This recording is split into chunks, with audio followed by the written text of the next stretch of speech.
100%। আমি একটা হাদিস বলি, শেষ করে দিব, আর সময় নেই, 10 মিনিট আছে। এই হাদিসটা শোনেন। নবী সাল্লাল্লাহু আলাইহি ওয়াসাল্লাম একদিন ঘুম থেকে উঠলেন ভয়ে পেয়ে, আতঙ্কিত হয়ে। নবীজি ভয়ে পেয়ে আতঙ্কিত হয়ে ঘুম থেকে উঠে বলছেন, লা ইলাহা ইল্লাল্লাহ, লা ইলাহা ইল্লাল্লাহ, ওয়াইলুল লিল আরব, ওয়াইলুল লিল আরব মিন শাররি কাদ ইকতারাব। আরব জাতির জন্য ধ্বংস, আরব জাতির জন্য ধ্বংস। কি ভয়ঙ্কর ফিতনা ধেয়ে আসছে ওদের দিকে, কি ভয়ঙ্কর ফিতনা ধেয়ে আসছে। এবং তিনি হাতের ইশারা করে দেখালেন এইভাবে, যে আজকে নবীজি বলছেন 1400 বছর আগের কথা, 1445 বছর আগের কথা, 1445 বছর আগে নবীজি বলেছেন, আজকে ওই সময়, আজকে ইয়াজুজের যে দেয়ালের কথা মনে আছে?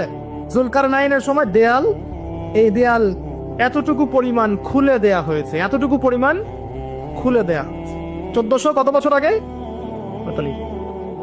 তখন তার স্ত্রী বলছেন, আনুহলিক ওয়া ফিনা সালিহিন, আনুহলিক ওয়া ফিনা সালিহিন ইয়া রাসূলুল্লাহ।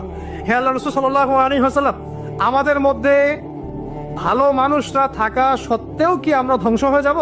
আপনি যে বলছেন ওয়াইলুল লিল আরব, আরবদের জন্য ধ্বংস। নবীজি বলছেন, নাম হ্যাঁ, নাম হ্যাঁ, ধ্বংস হয়ে যাবে।